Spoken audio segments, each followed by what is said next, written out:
Good afternoon, ladies and gentlemen. We are delighted to welcome you to the KAPD International Conference, which is sponsored by the Korean Ministry of Foreign Affairs. My name is Hanayo, and guest professor at Hankuk University of Foreign Studies. It's my pleasure to lead the afternoon session. Please allow me to briefly notify the rules in this afternoon session. First, each presenter will be given around 20 minutes to present their paper, and 5 minutes for each discussant to comment on designated presentations. Second, we will have time for questions and answers. For your reference, the conference is live streamed on YouTube and Zoom now, and we encourage listeners to leave a question until the end of the presentation on YouTube comments section or Zoom chat board. The moderator will select 2 or 3 questions, and I ask the moderator to designate the person who leaves the question after the discussion. And now I'd like to begin our second session, which stresses effective public diplomacy in the COVID-19 world. This session is prominent as we have scholars and practitioners in the field of public diplomacy from all around the world: the United States, the Czech Republic, Australia, and Canada. Before we commence the session, I would like to introduce our moderator, Hyun Lee, professor of Ewha Women's University.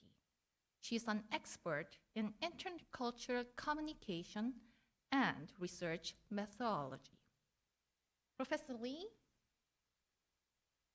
thank you for taking precious time out of your busy schedule. Now the floor is yours. It's my pleasure. Now So the floor is yours.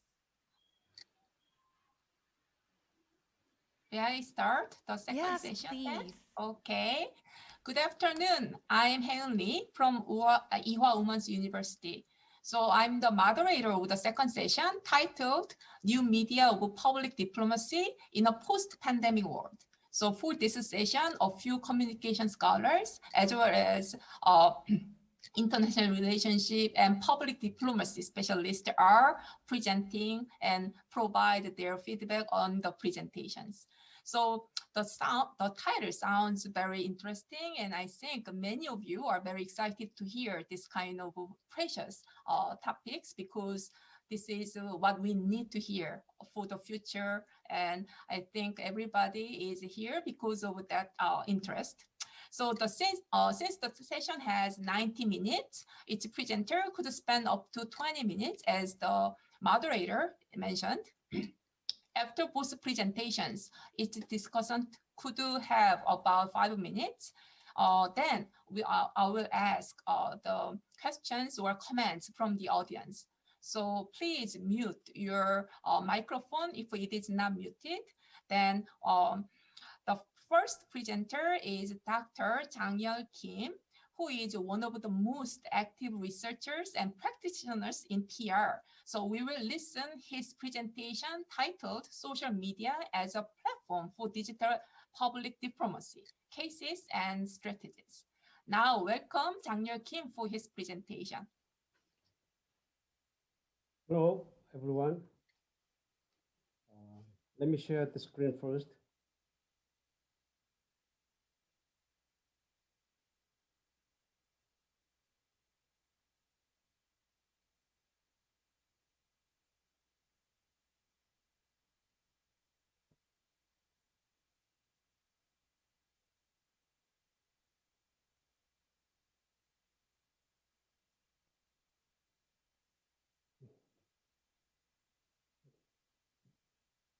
Good afternoon, good evening, or perhaps good morning to some of you, wherever you are tuning in from today. My name is Jang-yeol Kim, Associate Professor of Journalism and Media Communication at Colorado State University.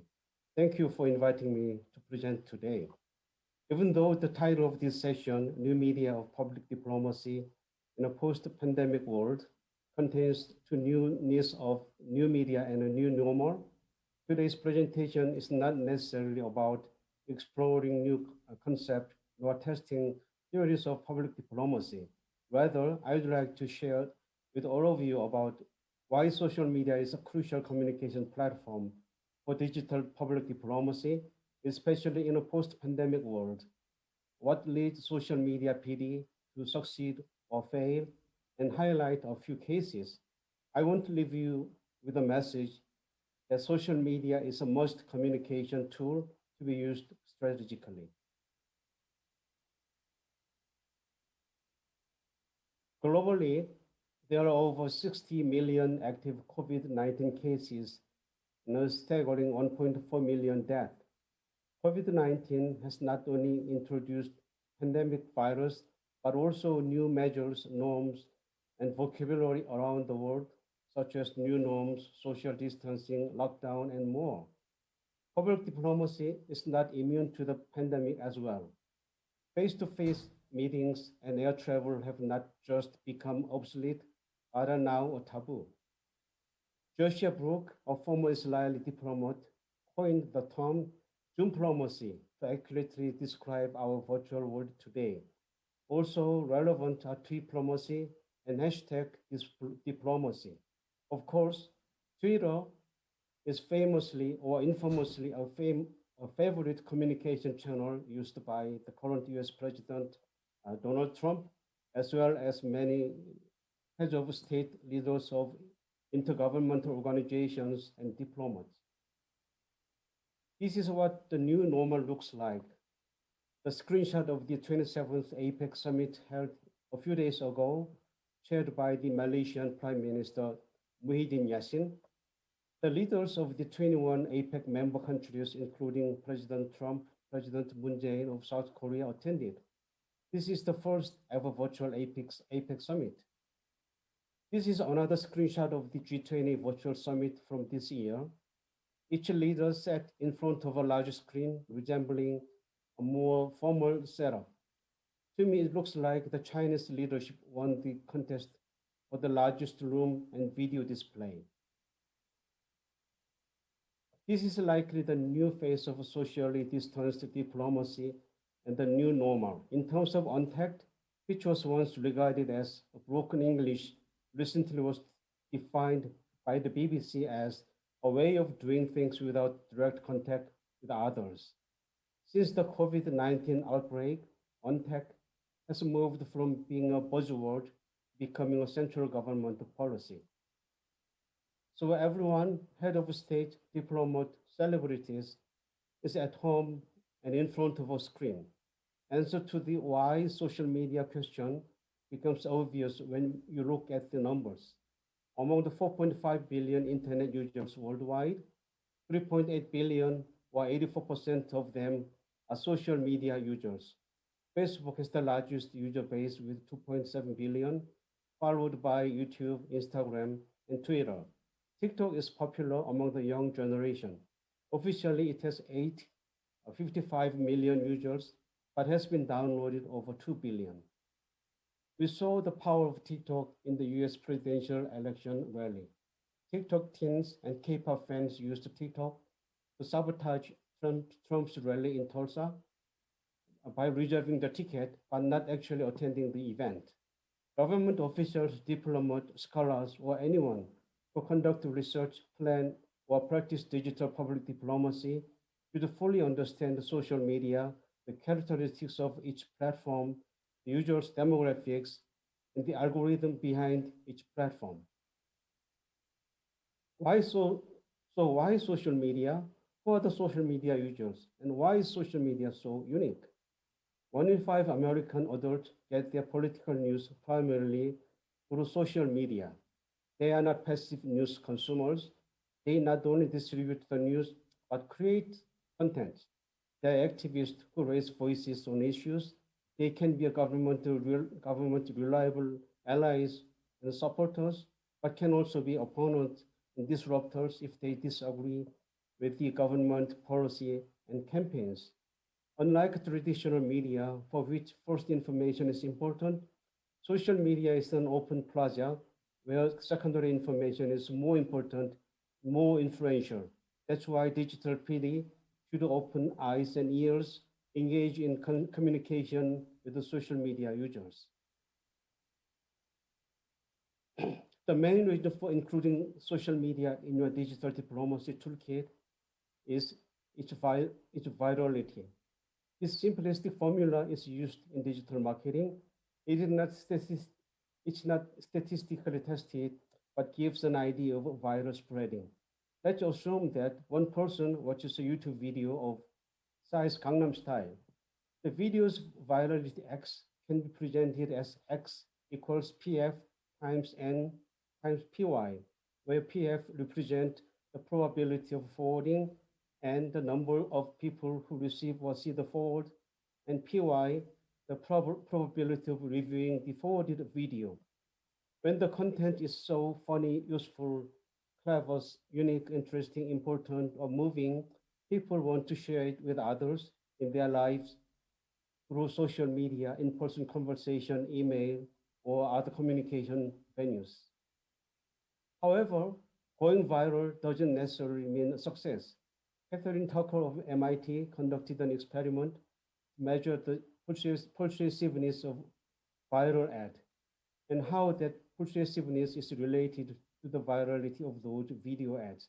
In this table, directed from a paper, the third variable exposed shows the effect of seeing the target video ad. The effect is positive, indicating that seeing an ad for the product increased purchase intention. The top variable exposed times log views reflects how the virality of the ad affected its persuasiveness. The coefficient is negative, indicating that the more viral the video was, the less persuasive it intended to be. However, she found that humorous content and visual content tend not to show this trade-off dramatically. That is, highly humorous content and visual content can still quite persuasive. This is another study on virality. Trusov and his research team conducted a time series study on the effect of word of mouth versus traditional marketing of a social networking site. They compared online word of mouth, traditional media expenditure, and event marketing. They found that if a company could engineer an increase in social warmth, when such an increase would have a large effect. Blue line in the first graph above 2 versus 1 and 1.25 for the other two marketing channels. Also, longer lasting effect.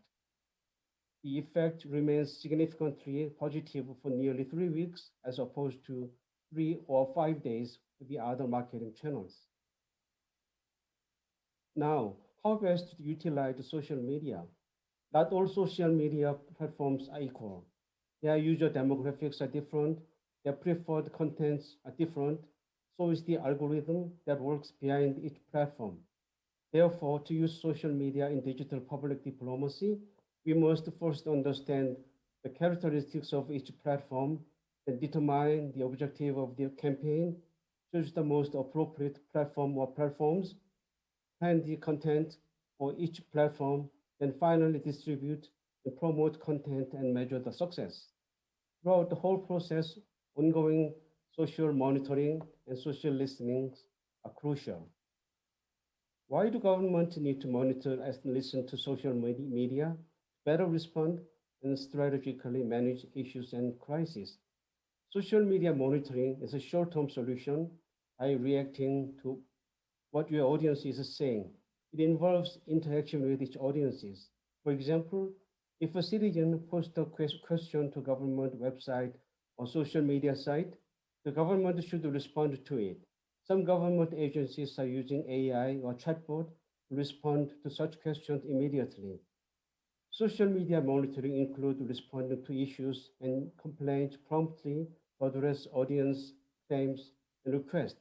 On the other hand, social media listening is a long-term solution by making changes derived from audience insights. Social media listings involves pulling data from all social media platforms to see how social media users are interacting with the government policy. For example, a government agency may track social mentions, read conversations and content, and implement changes based on feedback. This is a diagram that explains triple media, earned media, owned media, and paid media. The best strategy for digital PD is to use these three types of media holistically to maintain that sweet spot, the middle of the Venn diagram. Now, if time allows, I would like to share three digital public diplomacy cases focused on South Korea. The first case is Stay Strong campaign by Ministry of Foreign Affairs of South Korea to promote compassion and togetherness to overcome COVID-19. Similar to the famous Ice Bucket Challenge in 2014 to promote ALS awareness. Social media users joined the challenge by downloading the logo, uploading on their social media site, then tagging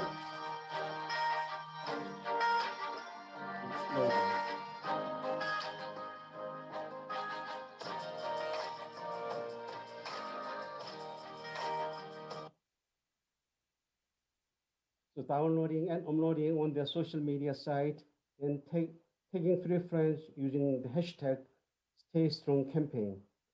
Over 1 million people across 120 countries participated in this campaign. It generated mass coverage in traditional media, as well as fully supportive endorsement from celebrities. Even I was invited by one of my Facebook friends. Several factors made this campaign successful. It started when COVID-19 began to expand over the world and everyone was tired of lockdown. Timeliness is a key factor that made the campaign successful. Not only for this campaign, timeline is probably the most important factor in digital public diplomacy, regardless of the topic, whether to promote good causes or to handle issues and crises. Second is engagement. It clearly gave motivation for social media users to engage in the campaign as their participation would help the people suffering from COVID-19. And it was easy to join the campaign. Most of all, it moved people's heart with its slogan, windows to windows, messages travel from our heart to your heart. People willingly participated as they felt with a good cause, and also they might felt that the message was not only for others, but for themselves. These are some endorsements from other countries. Korea has done an excellent job navigating the pandemics. America has a lot to learn from our Korean brothers and sisters, something like that. The second case is Feel the Rhythm of Korea by Korea Tourism Organization. Let's look at the video shortly.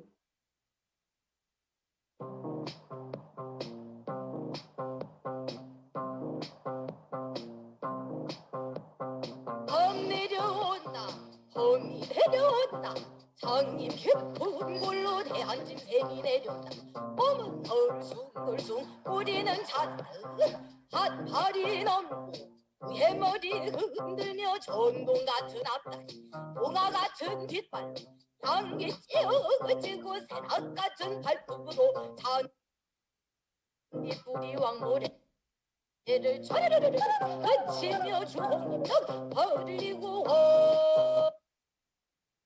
So see how different this video is from typical campaign videos we've all seen from various countries elsewhere. Show some pretty pictures, celebrities, a bit of narration, and ends, a generic visit this country, something like that.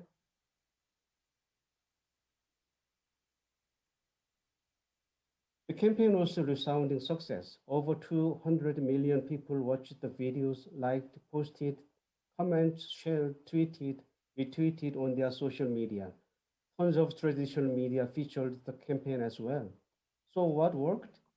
The background, contemporary and even avant-garde met traditional and famous tourist sites. The dancing, ambiguous dance company, professional modern dance group, deliberately staged the funny, unbalanced, and easy-to-follow dancing. And finally, the music. Inarchi band sang the highly addictive and exciting fusion Korean music. This unique and unfamiliar trifecta led this campaign to go viral. In addition, I want to quickly acknowledge KTO for deviating from a government typical practice of holding on to control and fully giving autonomy to the agency that was hired for this campaign to get creative.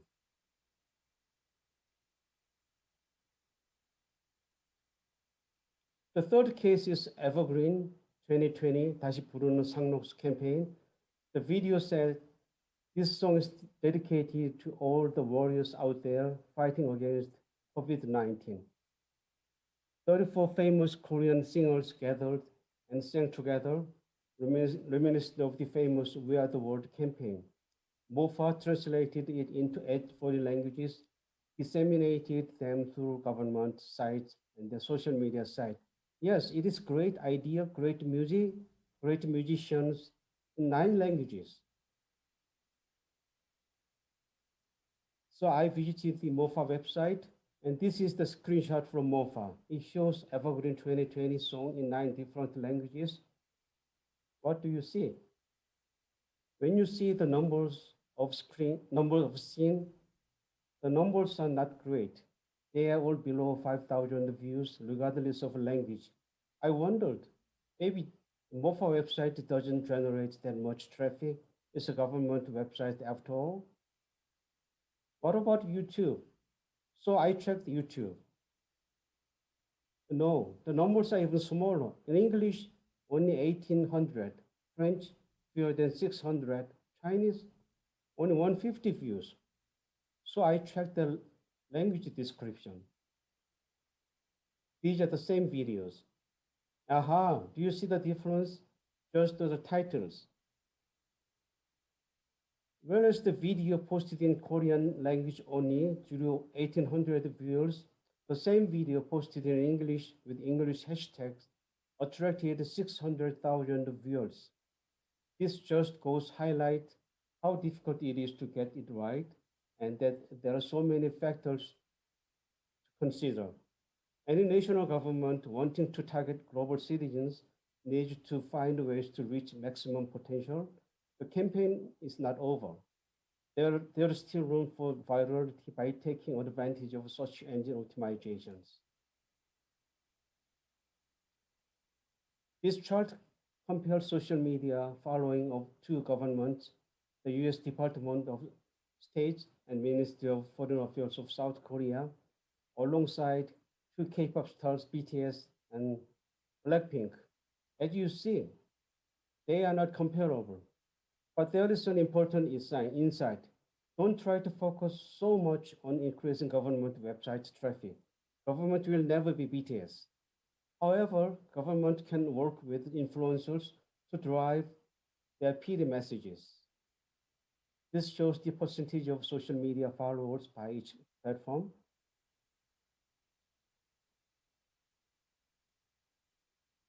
For social media strategies, what makes social media diplomacy successful? These are the keywords that I prepared: timeliness, authenticity, use influencers, appeal to emotion, audience-centered engagement, creativity, flexibility, relationship and networking, big idea. However, mindful of the time limit, I will highlight only a handful of these strategies. Timeliness is always the #1 factor that can guide public diplomacy plan, messages, event, and even day-to-day works. Let's take a look at how fast the world leaders used the social media to congratulate on Joe Biden this time. Following CNN calling Biden's projected win at 6:15 p.m. on November 10, the president of Zimbabwe tweeted a congratulatory message within 20 minutes, quickly followed by Ireland, Maldives, Canada, and Germany. Within 2 hours, leaders of 17 countries congratulated Biden on Twitter. This is a very simple example, but demonstrates the importance of timely response to issues and planning PD campaign. Influencers are of great help as well. For instance, BTS was invited to deliver a speech at the UN headquarters in 2018. This is a very symbolic event that awarded K-pop music and K-pop stars recognized as an influencer. Why were they invited? Fame, of course. But more importantly, they had been participating in the Love Myself campaign with UNICEF to stop youth violation from a year ago. Influencers, especially online influencers, are more than 100 times effective if they are well positioned and collaborate with the government agency on issues that PD address. Here is another example from KTO, showcasing that audience-centered and flexible communication works in digital PD. Global tourism industry took a massive hit from COVID-19. The number of visitors to South Korea decreased dramatically, and so have the KTO social media followers. Just because the visitor number dwindled, the social media presence decreased as well. KTO did their homework and realized that its promotion had been heavily centered on attracting new travelers. Obviously, that is not feasible with pandemic, so they quickly modified their strategy. The target audience changed from potential inbound travelers to past visitors. The key message changed from portraying Korea as a fantasy or a dream to achieve and see to reminding past travelers of good memory and bringing a sense of longing. As a result, while the number of actual visitors remained the same, social media followers have increased. I will leave you with one last cute example to highlight audience-centered, flexible, and fun PD strategy. For Japanese tourists just across the sea who are fond of cute characters, KTO developed a tailored communication strategy. They developed characters so that Japanese tourists can travel to Korea vicariously through them. While it is not a big promotion, the number of Japanese followers increased steadily. Here are some key takeaways. The social media blessing or curse. If used strategically, it is a great communication tool. It can also come back to bite you. In this new normal and social media, add social media in your digital public diplomacy toolbox. Government-driven public diplomacy has many challenges. Active and coherent collaboration and participation from public and non-public entities are needed. Be cautious that communication channel nor the content on social media can be controlled. Be ready to cope with issues and crises as they can occur anytime, anywhere. Audience-centered communication works. Always be honest, authentic, diligent, and communicate with your target audiences from their perspective. Network matters. Build an online network of allies and supporters. Keep up with the latest trend. Use relevant social media platforms and add apps strategically. And finally, be ready to explore the social media terrain. Show your foreign public that you have goodwill and that you are with them. When you go in search of honey, you must expect to be stung by bees. Joseph Hubbard. This is the quote from Jang Jae-bok, Ambassador for Public Diplomacy from MOFA, interview with Arirang TV. Public diplomacy is like planting an apple tree. When you plant an apple tree today, you cannot expect its fruit tomorrow. Results can show in the mid or long term. Thank you for listening. I wish you good health and look forward to gathering in person in the near future.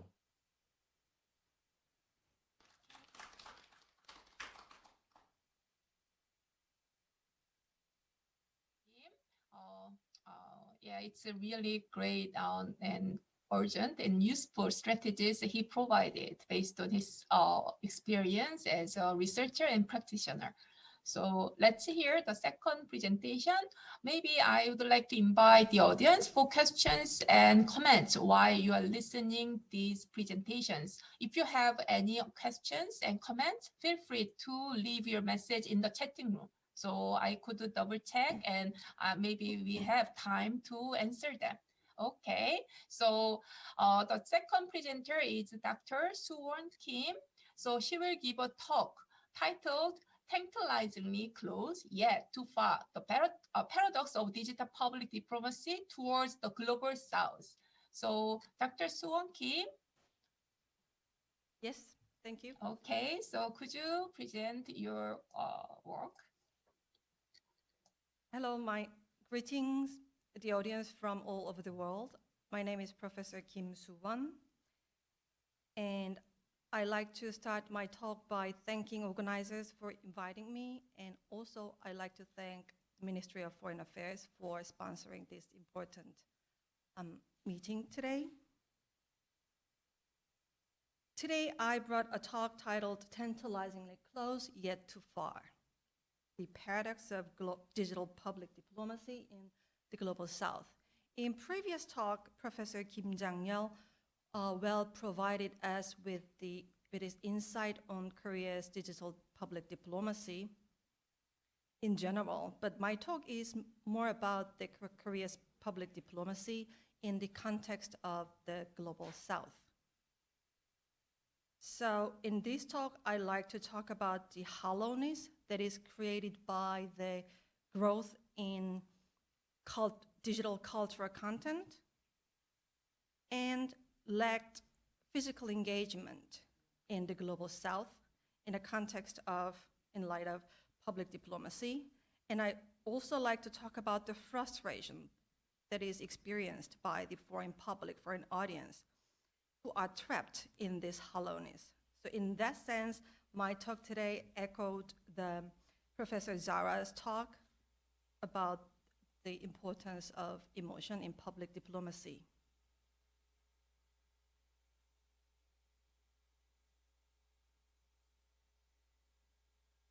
Next.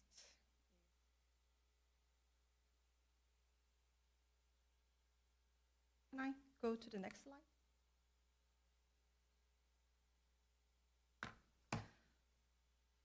My talk is outlined as following order. After the introduction, I'll briefly talk about digital landscape of the global south.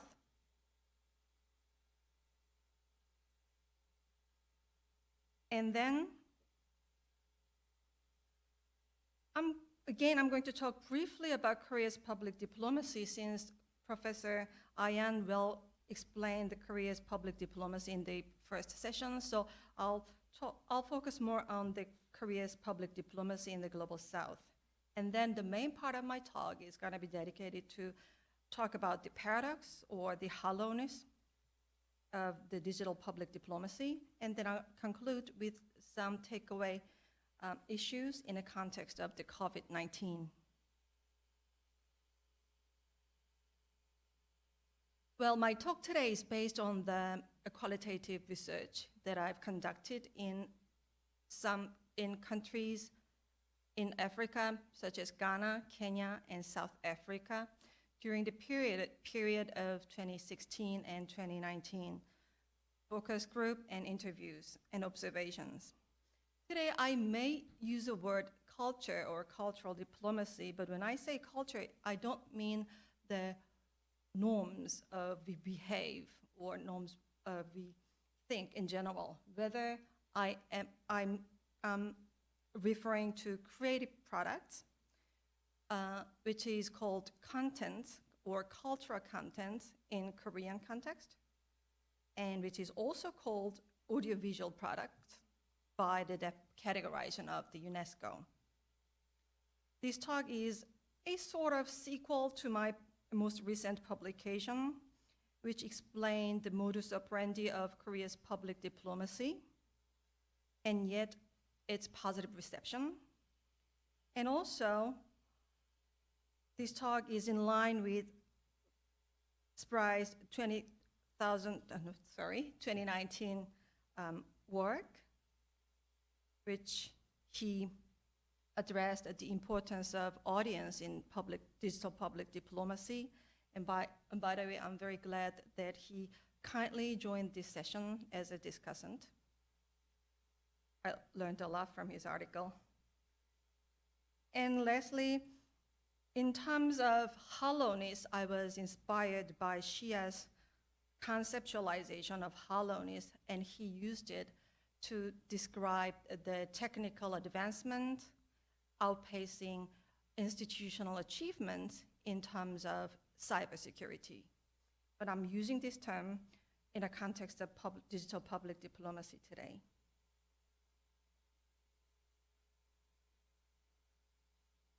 Access to the internet can easily be taken for granted.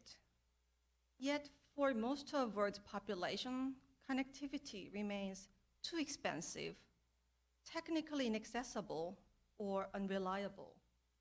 As you see in a graph, left-hand side, in low-income country, least developed country, the individuals who have access to internet is less than 20%. The right-hand side map is a map showing the ICT Development Index, which included access, use, and the skills to use internet. And as you see, and the little one at the top is the map of 2015, and the one at the bottom is the map of 2017. Although we can see some progress in other part of the world, if you look at Africa in particular, you don't see that there's been little progress in terms of digital access and usage of it.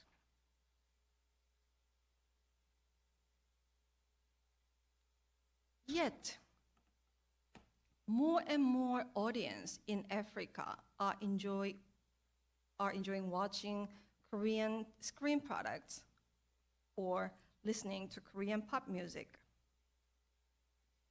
Which is interesting because unlike the reception of Korean culture in other continents, the reception in African continent is not initiated or driven by private sectors.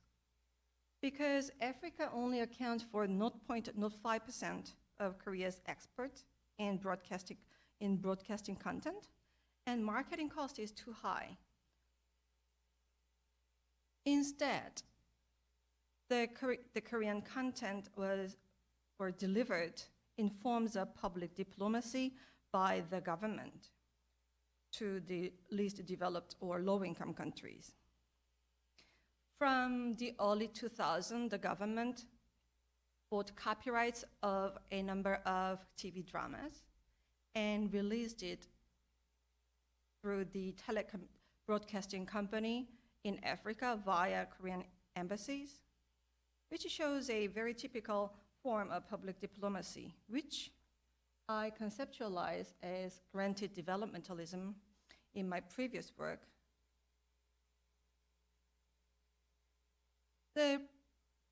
This institutional distribution and positive reception is interesting when we compare it to that of China. But I'll leave it for the later for Q&A session for the sake of time. What is more noteworthy is the viewers or the public audience who were first introduced to Korean content by the government through traditional media now have moved to digital platform. They now became a voluntary users or recommender by being a secondary stakeholder of public diplomacy.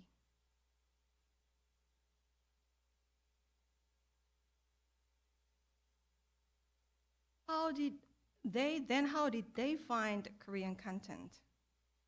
This is a quote from a government official, mother of 2 children who are watching Korean TV drama together with her daughters.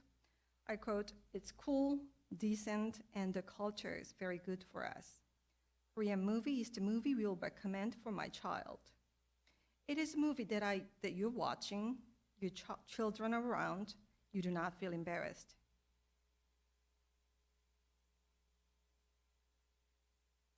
One thing that I like to highlight here is, yes, Korean content is perceived in a positive manner, But the audience in African continent is very different from audience outside Africa.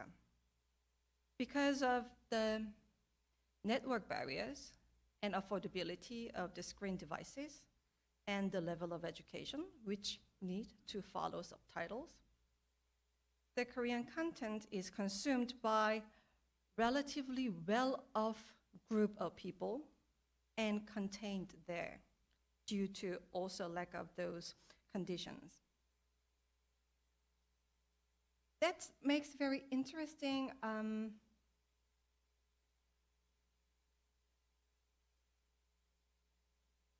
that's even more interesting when I found that those audience identify or feel closer to the people in Korea sometimes rather than the people struggle in their own country.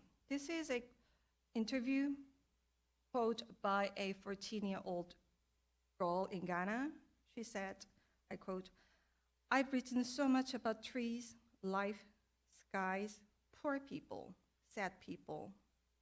I was always so concerned about reality.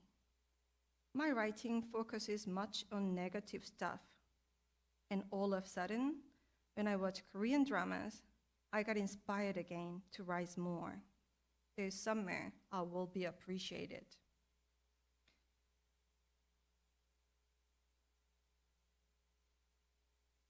It was interesting that those audience found Korean as normal people like me. And even in some sense, I could find South-South solidarity as an alternative to the Western propaganda running through Western cultural content. And some artists even saw the Korean culture or creative industry as a window. They can branch out to international stage. And in that sense, I think the Korean culture is being a third space, third place. The concept introduced by Larkin, with his study of the reception of Bollywood movie in Nigeria, he introduced this concept, the third place, as modern, but not necessarily Western.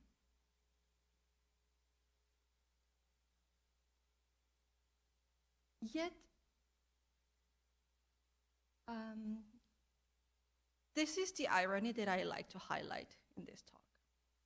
Although they feel so close by meeting Korean and engaging with Korean culture in a digital platform, due to the lack of physical engagement, they feel frustrated and they even feel more marginalized, more disengaged. First, as consumer, again, because of the high marketing cost and delivery cost, although they are introduced to the Korean culture and they now want to buy Korean products, but they can't get access of it. So,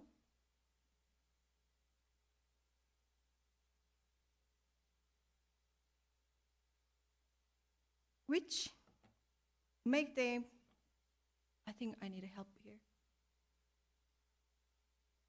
which make them talk like, I quote, "Don't you want our money? Please make access. Put your products and make them available here. We exist, we are here." And what's more interesting is about it's their frustration of being supporters and being deprived of the chance to support their own, particularly K-pop bands. They want to support their artists. They want to show that those who appreciate Korean culture is staying here, but they also are depriving of the opportunity to show their fandom and support and help breaking records of their favorite band. Lastly, it's about them losing their chances to present their own country or continent. I myself never thought about this aspect before I conducted the interviews. But one interviewee said when the Korean band goes to Manila and they have world tour there, they search Manila and they see Manila and they now want to go to Manila. And this is an interesting quote. They want to show South Africa is more than just a desert and animals. Not just Korea, but access they give to other people once they set foot in another places, another city, another country. And people will fly down here. People will search Africa. This is not exposure they giving to Korean culture. It is also influence they give on city they go to and practices they go for the world tour. And they said, and one interviewee said, in a world tour, there is no Africa, so why do they call it world tour? So that's the frustration. Frustration caused by them being underrepresented.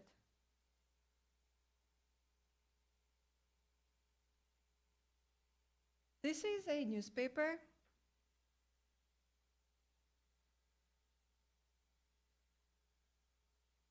In one of the most respected newspaper in South Africa, and the 3 full pages were in last year, August, about the Korean content. This case is very interesting because this whole content was manufactured and delivered and pushed by the government via South African embassy. So it was a effective form of public diplomacy.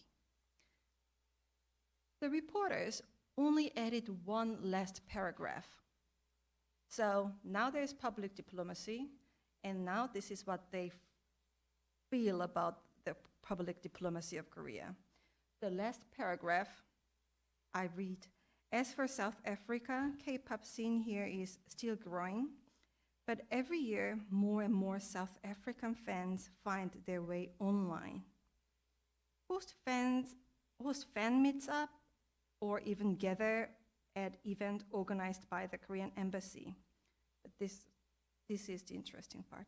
Dreaming of a day when a K-pop superstar might perform on an African stage too. In concluding remarks, in this talk, I talked about the contained but critical distribution of Korean content led and initiated by the government. I think this is a very effective form of public diplomacy because this could be a form of targeted diplomacy for future decision makers. In terms of COVID-19,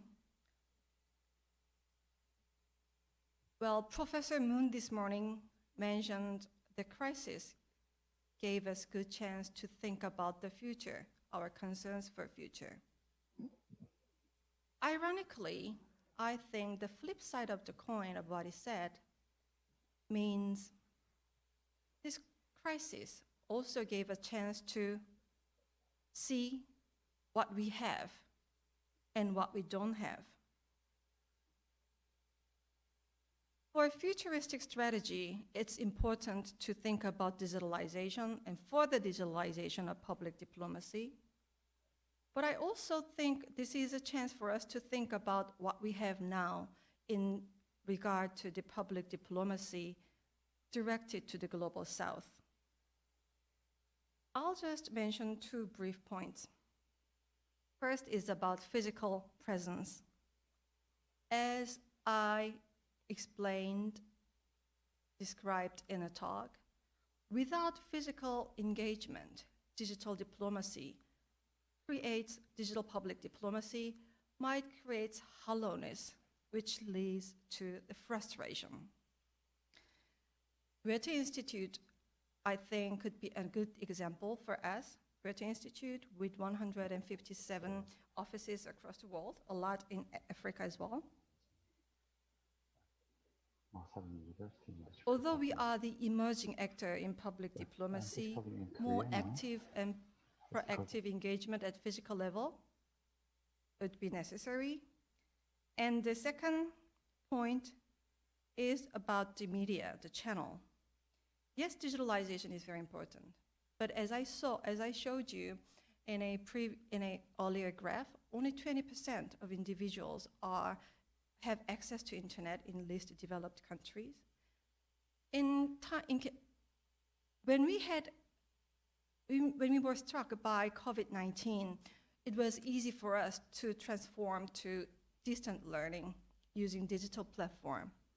But countries like Nigeria, all formal education had to stop, and only matric year students could have distant learning via radio. So yes, digitalization is future, but what we have now could be a bit non-digital, and we also need to take full advantage of it. These are two takeaway points that I'm leaving to the scholars and practitioners, and I'll wrap up my talk here. Thank you.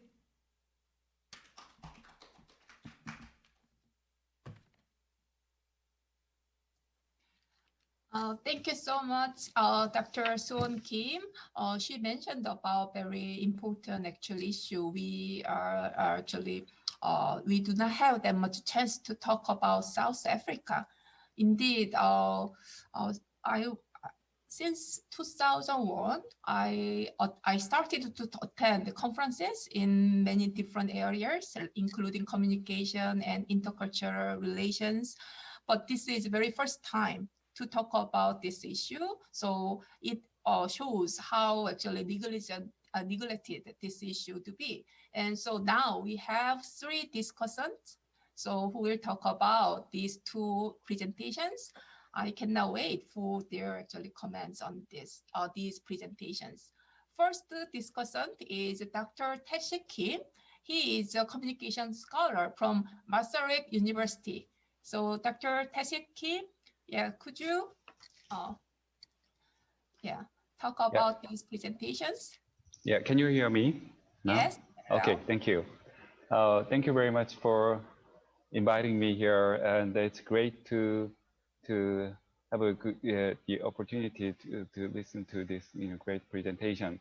And yeah, let me introduce myself just shortly. I'm Tae-Sik Kim, and I'm currently an assistant professor of media studies and journalism at Masaryk University in the Czech Republic. But currently, I'm physically in South Korea. It's also because of the COVID-19, because I came to the Korea in this summer, and I've been stuck here because of the bad situation in the Czech Republic. Yeah, it's now. I think it's getting better in the Czech Republic, but still, the daily infection, the number is about maybe 5,000. So it's quite bad still. So I will be in Korea a little longer than I expected. So, okay, let me start my discussion. And thank you very much for the very informative presentations. And I've learned a lot about how digital media has been contextualized in the pandemic situation. So, especially Professor Jang-Yeol Kim's presentation provided Korean cases that adopt the social media in practicing public diplomacy. And the first case of MOFA showed how daily practices in Korea may be mobilized as a promotional custom that may improve the image of the country in the moment of unprecedented crisis. So it is easy to take for granted that the social media platforms are effective communication tools for public diplomacy. However, the Professor Kim's presentation specifically demonstrated why social media platforms are particularly effective in the context of global pandemic. So, and the Professor Suwon Kim's presentation clearly presented how the reciprocal understanding between public diplomatic partners is important. And especially when it comes to Global South, the local social historical context of the diplomatic partners should be extensively considered in coming up with the diplomatic strategies. As a discussant, I actually want to introduce the cases from the Czech Republic, because yeah, maybe these two cases may have something to do with today's presentation. And during the COVID-19, the South Koreans' successful defense during the first wave of COVID-19 was also very well known in the Czech Republic. However, it was Taiwan that was more widely known as the most successful case of the prevention in the Czech Republic at that time. And Taiwan's diplomatic approach was grounded in its position in the international politics as a small country actually victimized by the giant power of mainland China.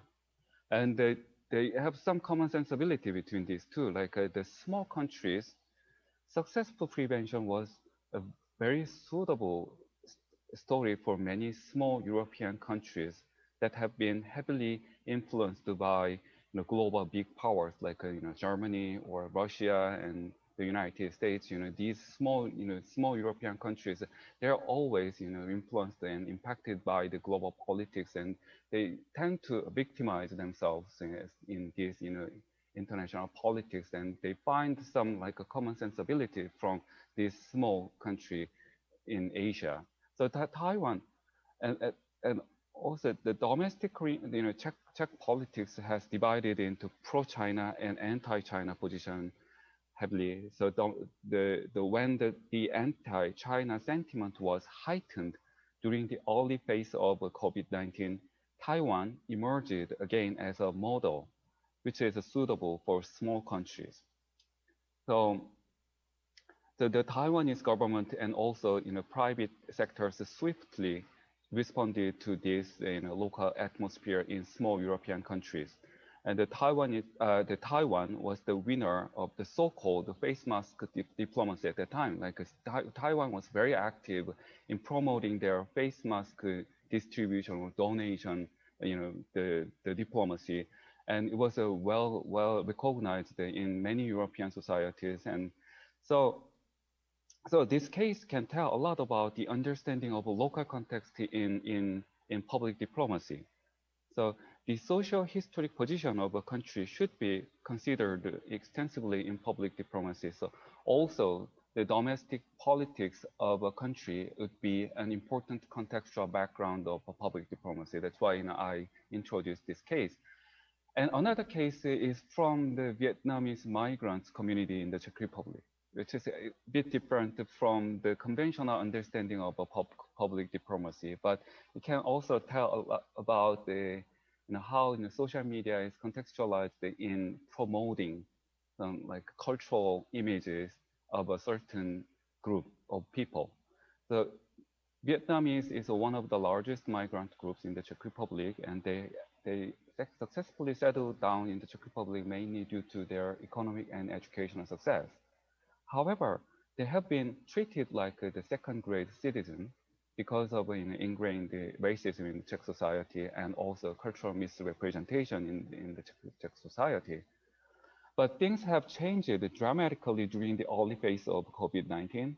So when the government declared the state of emergency in March, Czech people suffered the shortage of face masks at the time, because the face mask is not a everyday good for Czech people, and so it was very difficult to obtain the face mask at that time, but Vietnamese migrants have been successful. The Vietnamese actually Vietnamese community have been very successful in grocery business and textile business in Czech society, and they mobilized these, their, economic means, and they quickly mobilized their specialties, and many Vietnamese made face masks by using their facilities and resources, and distributed those to essential workers, including medical staff, and they actually, mobilized the small grocery store, and every Vietnamese grocery store distributed donated the face mask to the medical staff and kind of thing. And also the many Vietnamese social media outlets extensively promoted this kind of cultural practice, and they posted they made a face mask like a 10,000 face mask today, and they distributed this to the medical staff, and they contribute to the mainstream Czech society, and so they promoted their cultural practice and their citizenship, or they practiced their citizenship in Czech society by using these social media platforms, and also Czech mainstream media and people started recognizing these face mask related practices, and also they started recognizing this in swift community reactions as a cultural practice as widely performed by Vietnamese people. So it was not a conventional channel of public diplomacy. However, this case can tell a lot about how local contexts work in coming up with diplomatic strategies. Also, it showed the power of social media as a communicative platforms in public diplomacy. So the Vietnamese people, yeah, I'm not sure because it's still in the middle of the pandemic. So, but as far as I know, in my opinion, the general image of Vietnamese people has dramatically changed, by these kind of cultural practices and also their social media promotion. And so I can say, like in Europe during the first wave of COVID-19, there have been many reports about the racism or racist attack. But in the Czech Republic, yeah, it was very peaceful, and I haven't heard any single case of racism, expressed by the Czech mainstream society. So I think, yeah, so it is kind of it is a part of Vietnamese cultural effort in like reshaping, reimagining their their identity and their community value. So yeah, that's my opinion and that's my discussion and so maybe I can talk more about this, like the role of social media and also the role of the understanding of local context in developing the public diplomatic strategies during the discussion session. Thank you very much for having me, and thank you. Thank you so much, Dr. Tae-Sik Kim. Oh, so he is in Korea right now. So maybe in the future we could meet in person. Yeah. Okay. Thank you so much for sharing your input. And Dr. Damien Spry. So Dr. Damien Spry's research focuses on social media impacts on politics and diplomacy. So he will provide another excellent, actually insightful comments on these two presentations today. So Dr. Spry, could you actually give us some, your discussion on these two presentations? Thank you, Professor Lee, and hello, everybody. Good morning, good afternoon, good evening, wherever it is in your part of the world. I hope you are well. In case you're wondering, yes, I'm in Adelaide, South Australia, where it's about 40 degrees outside in the middle of the day. And although we have been safe for about 6 months, we have in the last week gone into a small lockdown ourselves. So I'm at home. The picture you see behind me actually comes from Seoul. I was fortunate enough to spend 4 years from 2012 to 2016 living and working in Seoul at Hanyang University. So 안녕하세요. 만나서 반갑습니다. Pardon me, it's been a long time since I spoke Korean. I'd like to thank both of the presenters for their excellent presentations. And I don't want to spend too much time talking because I'd like to hear back from them about some of the points that have been raised, and especially invite questions from all of the participants. But reflecting upon some of the things that were said earlier in the day, and one thing in particular, that this field of digital diplomacy is still quite young, and we're still learning quite a lot. And in my experience, I mean, I've been looking at this stuff closely for about 5 or 6 years, including some quite intensive qualitative and quantitative research. And I've gone from a journey where perhaps Professor Kim Jang-yul has been recently, which has been rather positive or optimistic about the potentials for digital forms of public diplomacy. Initially, I thought, why aren't all these ministries of foreign affairs doing more? And I had discussions with my friends who were then at the Australian embassy in Seoul, saying, oh, why aren't you guys doing this and that and this and that? There's so much you should be doing. And then I started to look at it closely. And I may have found myself now in a place where Professor Kim Se-won is, which is a little less optimistic about it. And she uses the phrases about these paradoxes and the hollowness of digital diplomacy. So I guess we're here in this early stages of our field where we're somewhere between optimism and recognizing the real limits of this. So I guess I have a general question to both of the presenters, which is really, you know, Jang-yul, where do you see, you've noted, where was the expression, it's so difficult to get it right, is what you said. So I guess one of the questions I have is, how do we get it right? You talked about that a little bit, but more specifically, I guess, what does it mean to get it right? Because those numbers, they're not enough, are they? Where we see these, what sometimes are called vanity metrics, how many views we get, how many likes, how many shares. What does that achieve for diplomatic purposes? How does that represent national interests? How does it help us to solve problems together, as someone mentioned earlier today, is one of the ways that we can be engaging as diplomats. And one of the things I particularly just want to, I just challenge everyone on, Professor Suwon Kim mentioned my research, and it's terribly flattering, I have to say, to have my research mentioned while I'm here, so thank you for that. But she talked about the work that I've done on the importance of audience. So here's my challenge, because what I think I've learned is that digital diplomacy, especially using social media, works sometimes in some places with some audiences for some reasons. And most of the time, it's largely ignored. But sometimes it can work. So how do we go about kind of like identifying those times, places, locations, audience types, and purposes where digital diplomacy can be worth the time and money that we spend on it? And for those of you out there, I'll just give you one quick example of where I found that it's learned. I've learned that it's worked. Now, this is a generalization, it's a model, and it needs to be challenged by further research.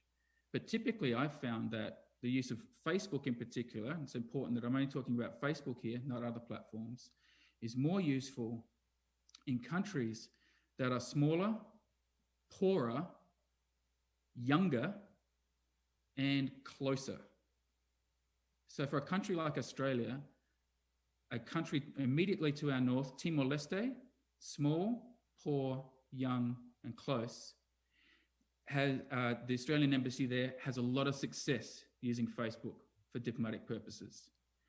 And to put it into some context, I won't give you all the data, but compared to a place like Canada, and I think we have someone speaking on behalf of Canada soon.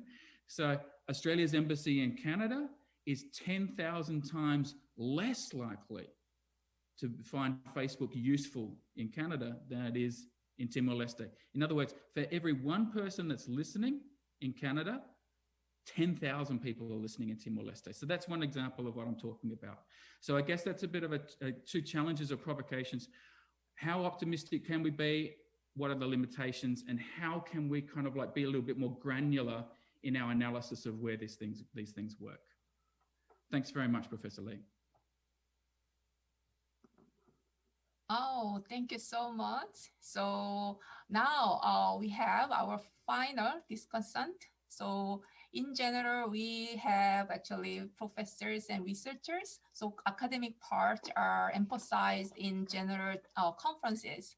And I'm so actually appreciating this chance. And actually, I think the organizing committee of KAPD for this conference did an excellent job. So we could have a balanced input from 3 different discussants. And the last discussant, Ms. Jinko, is an advocacy and public affairs officer from the Canada Embassy in Korea. So Ms. Jinko, yeah, could you actually give us your discussion on these 2 presentations? Thank you, Professor Lee. Do you hear me? Okay, good. So thank you, KAPD, to organize this timely conference. And also thank you to Professor Kim, 2 professors who did a presentation. My name is Jinko. I'm the Advocacy and Public Affairs Officer, and I deal with the public diplomacy in the field for many, many years. So I cover culture file, social media, traditional media, academic affairs, public affairs. So I would, the reason why you invite me to provide some like field experience. So I would like to share my thoughts in that aspect. So presentation by Professor Jang-Yeol Kim covered the importance of social media in delivering public diplomacy initiatives. I was particularly interested in the key takeaway that Professor Kim presented on the last slide. The bullets actually addressed some challenges that we public diplomacy practitioners are experiencing, in particularly during the pandemic. And I would like to share my work experience in that aspect.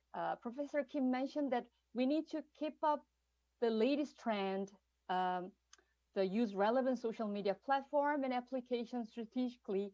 And this is a very important suggestion during the pandemic in particular. To give you an example, the Canadian Embassy runs many different types of social media. We have Twitter in 3 languages, Korean, English, French, Instagram in 3 languages, Facebook in 3 languages, and finally Korean language blogs, so 10 accounts with very small number of people. So we have to be strategic, ready. And this is a very important, the French and English are Canada's official languages, and Korea is for engaging with Korean audience, of course. When we plan strategy on certain posting, we think about different target audience and their preferred social media channel. Also, we change our tones of voices, visuals, and use different tactics and strategy when we post one posting very carefully. For example, when we upload posting on LGBT human rights issues, we found out that we get much more responses on Korean account Facebook, not the Facebook, Twitter account, compared to what we have traditionally thought, the Korean language Twitter account than any other channels in any other languages. And realizing that our target Korean LGBT community is very active on Twitter, we plan postings accordingly. So we try to be audience centered, as Professor Kim mentioned, but things have changed. So pre-COVID-19, we used to post a selective number of posting at a certain time, which is reachable to the target audience. Because social media followers, some of our followers don't like to receive too many messages per day. So we had to be strategic. But after COVID-19, everything is online. Trade fair is online. Cultural performances are all canceled because of the travel restriction. Lecture, youth exchange are all online. So social media actually is the sole platform, not the sole, but actually very important platform that we can display our public diplomacy activities and also our partners' activity on priority agenda. So we see severe competition on social media platform market to grasp public's attention. My question actually, the comment and question to Professor Kim, what kind of strategic consideration other than your strategy that you provided on social media strategy made in dealing with these challenges with overflow of this kind of messages that we have to deal with as a public practitioner. And then secondly, Professor Kim's presentation is well capturing the challenges again for practitioners to engage with the foreign nationals. And Professor Kim from Czech Republic and other professors, Professor Wang from the keynote speech also mentioned about interesting concept that I'm very interested these days. Our target audience is actually foreign national, but these days more and more, it interests me that diaspora audience is also very important, in particular during the pandemics. So as you are aware, the diaspora is historically used any group that has been dispersed outside of traditional homeland. So our expat or traditional, or transnational community. So for us, Korean Canadian community in Canada or Canadian community in Korea could be a diaspora audience for both countries. So these days, this term I know that is often used in the migration studies. And international relations, the public diplomacy has been more targeting foreign policy, foreign public in host countries. So for the Canadian Embassy in Korea, our primary target audience has been Koreans in Korea. The reason why I used has been is that instead of is, the present sense, is that we've noticed interesting addition to our target audience in Korea. They're repeatedly saying the Canadian Embassy runs 3 languages social media accounts. And our focus has been, of course, Korean accounts in a traditional sense of public diplomacy, as our target audience is Korean, we're based in Korea. But during the pandemic, like many other countries, we used our social media as a primary tool to provide information on safety, health, as well as lockdown and available flights for information, in addition to the cultural events, trade events that we are requested to promote. So this is a challenge in our work as well. We've seen significant responses by our Canadian diasporic community in Korea. And our channels in English and French are getting more important role than ever to deliver our message to the Canadian diasporic audience in Korea. So I think this change will be also applied to many other countries, including Korea, which are experiencing migration and remigration, and during the pandemic and after the pandemic. So I think it will be an interesting subject to consider on how we want to engage with the diaspora community in host country as our target audience or as an actor actually to advance our public diplomacy agenda. So this is actually a question to professors, both professor, or challenge to our audience. What would be the best way to engage with our diasporic audience to advance our agenda? Thank you. Thank you so much. It is really great comments from your hands-on experience and observation as a practitioner. We have 2 questions. One is from Zoom room and the other one is from YouTube. Then Professor Ki-suk-jo, the president of KAPD, just allowed us 15 extra minutes for this actually active discussion. So we, after this session, I think there is a coffee break. So we will use about 15 minutes more of the coffee break. Yeah, the president allowed that time. So thank you so much. And I will read 2 excellent questions from the audience. The first one is, there has been a rise of sharp power and increased use of strategies by non-democratic countries to pierce or penetrate the political and information environments of targeted foreign audiences. Non-democratic countries can exploit the openness of democratic countries, free and uncensored media, and the anonymity offered by internet platforms. What is the cost-benefit analysis in social media diplomacy if it can be used by bad actors to erode the resilience of open societies? How can social media inoculate or vaccinate against the fake news or bad actors on social media? So this is from Paula Higgins. I'm wondering who she is because this is an excellent question. And I think both Dr. Jang-Yeol Kim and Dr. Sunny Kim could answer on this question. And the second question is from YouTube chat room. And this is for Dr. Jang-Yeol Kim. So do you think that using social media in public diplomacy is a two-edged knife, especially when President Donald Trump is in fond of using Twitter in public diplomacy and seems to cause negative image to the US image? So that's the next question. So Dr. Jang-Yeol Kim? Yes. Yes, could you address the discussant comments and these questions as well? Yeah, I think I have many questions that I need to answer. First of all, let me answer to Dr. Stry about social media. He said that he talked about the negative side of social media instead of positive side, and I totally agree with that point. I have the same concerns, but to me, it's like it's not a matter of option. It's not a matter of choice. It's a matter of time.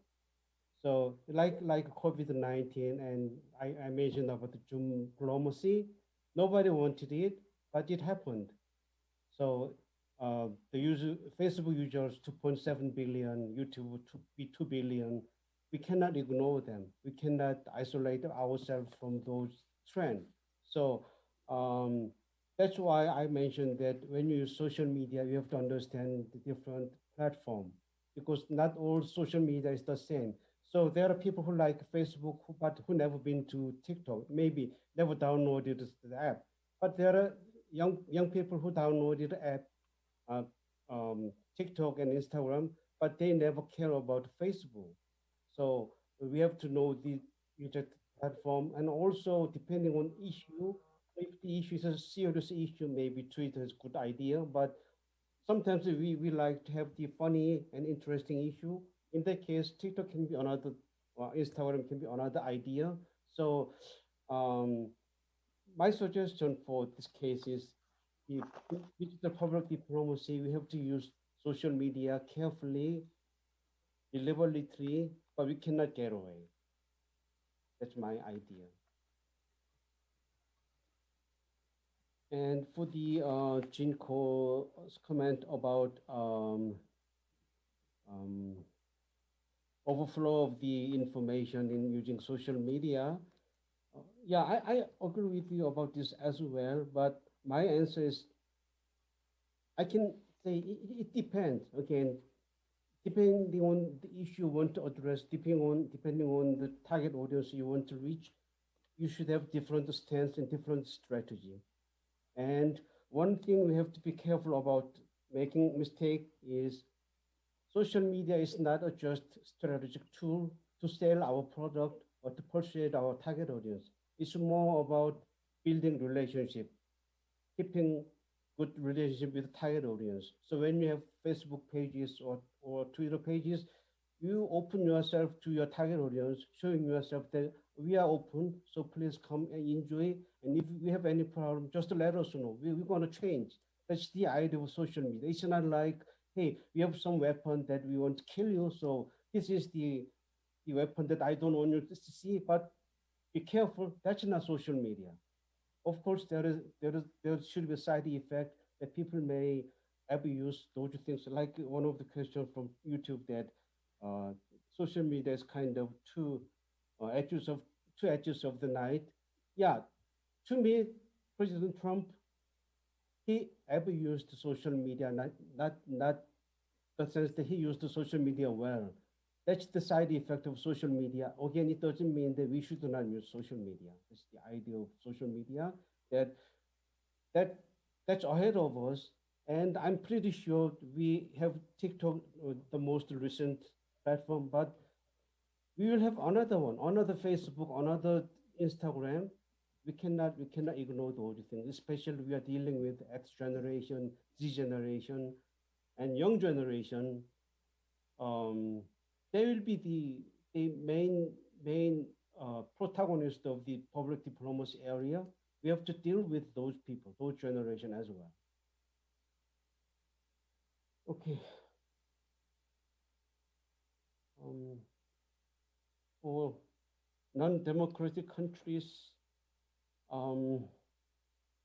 yeah, again, I think social media is kind of the open plaza that everyone can use based on their intention, but there should be goodwill and mutual respect so that we all agree with and be happy with. Otherwise, it can be a bad place for everyone, and we have to be careful about not making this place as a worst world. Yeah, that's my answers. Okay, so let's hear from Dr. Sunny Kim. Actually, I'm Suwon Kim. but I'm it's sorry, fine. It's Suwon fine. Kim. It's fine. Okay, I think I can combine those questions that directed to me. I can combine them, I can divide it into two. One, my thought on public diplomacy as practitioner and thinkers, and the other questions, especially from the audience, my thought on public diplomacy as audience. So let me just start talking about the public diplomacy and as from a perspective of practitioner first. Well, again, I think the answer lies to the audience, understanding your audience, to come up with effective public diplomacy. So as much as your resources are allowed, you need to target your audience. You need to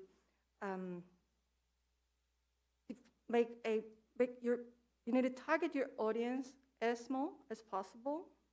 So for instance, let me just give an example of the audience that I came across in South Africa. If to find categorization of your target audience is different, I think at least you need to divide your target audience into two. First, decision maker group and the public in general. Now we're living in an era of information. Those who are interested in your country and who are willing and who are more likely to be a second stakeholder of your public diplomacy are a proactive information seeker. With the case of Korea, some of those proactive information seekers even understand the process of Korean War and even sympathize Korean people being separated by the superpower. Those target group are very different from the public in general, who just call Asian movie kung fu movie. If you just deliver a broad general public diplomacy targeted to just one country in general, those at the top might feel distasteful. And at the same time, I think we need to look at the local audience as well. The public diplomacy, local audience, always very important, so I don't want to repeat. Well, and I agree with what Professor Sprice said about small states. The money spent on small states is well spent money, is more make bigger impact.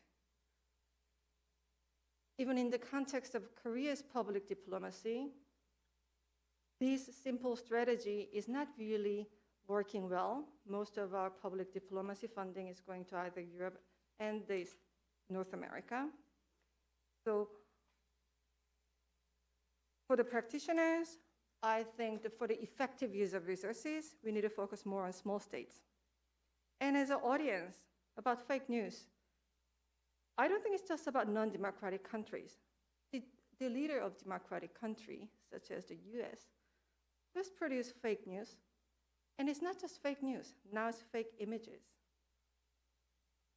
Well, it sounds a bit too obvious, so the best weapon that we can fight against these fake news distributed on social media is digital literacy, increased digital literacy. Well, in my class, I talk to my students to be critical and to, well, raise your digital literacy and not to be a sucker of fake news or images. I say first check the sources of the article or the image and check the channel, and more importantly, check who's funding this article. So, well, again, and it's dangerous because in the field of development cooperation, when it comes to ICT, we mainly talk about providing access.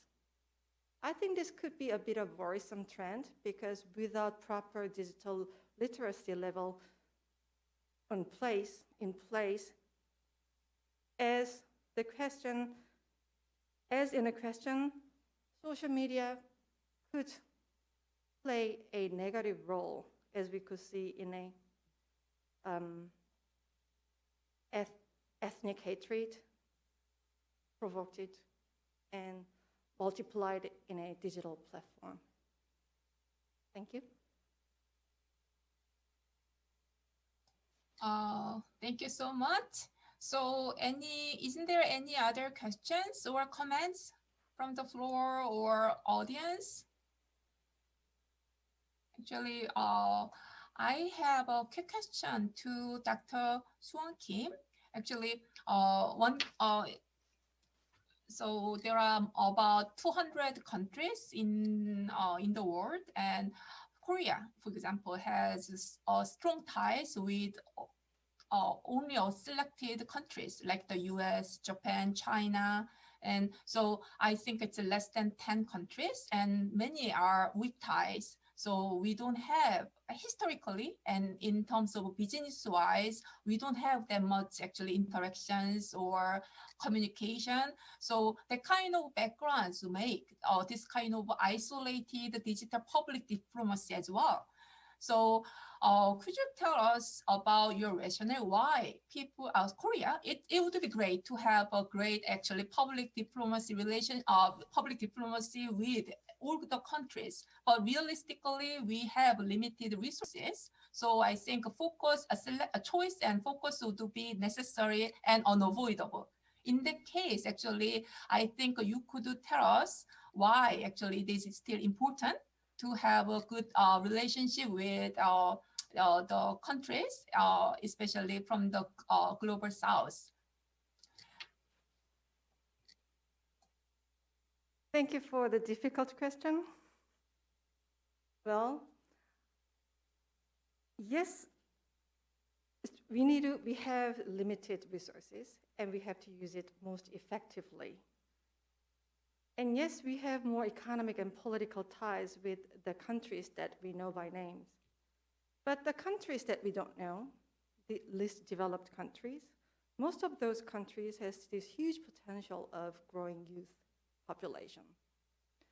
Although they might not be the current important partners for the economy or politics of Korea, they have huge potential to be the buyer or consumers of tomorrow. But more importantly, not just from this commercial perspective, now the world is, I don't even need to say it, now the world is so connected. We see it from COVID-19 and then human security and terrorism. No matter which country it is, their health and their awareness of Korea, the positive awareness of Korea, is linked to Korea and is linked to the health of the global welfare. So, well, it's again a bit too obvious, but I think that could be my answer. Thank you. Thank you so much for your answer. Okay, I think that's all for today's second session. So thank you so much for the presenter. Thank you so much. Actually, the presentations were wonderful, and the discussions actually give us some time to think about the topics we actually didn't think that much in the past. So I think everybody would have something meaningful from this session. In the future, there might be other interesting sessions. So stay tuned with the website, the KAPD. So they are working really hard and provide a lot of different perspectives. So thank you so much for everyone. And by now, after the coffee break, the third session will wait for you. Bye. Thank you. Thank you for the inspiring discussion, Professor Lee. As you mentioned, we get another chance in the near future to discuss about this topic more. And I want to thank you all for your attention and participation. Please, those who are on YouTube and Zoom, I want you to join our third session again at 3 p.m. So see you soon in 15 minutes.